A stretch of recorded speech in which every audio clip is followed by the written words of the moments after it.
यवतमाळ जिल्ह्याच्या दिग्रस तालुक्यातील कलगाव इथं शुक्रवारी विजांच्या कडकडाटांसह वादळी पाऊस बरसला।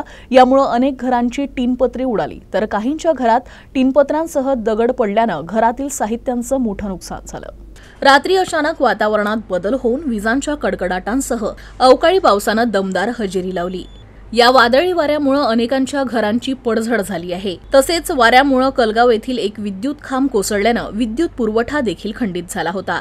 या सुसाट वाऱ्यामुळे रात्रभर कलगाव येथील जनजीवन विस्कळीत झालं होतं। दरम्यान दुसऱ्या दिवशी महसूल विभागाचे कर्मचारी पंचनाम्यासाठी कलगावात दाखल झाले। यावेळी नुकसानग्रस्त घरांची पाहणी करून पंचनामे करण्यात आले। या वादळी वाऱ्यामुळे नुकसान झालेल्या कुटुंबियांनी नुकसान भरपाईची मागणी केली आहे।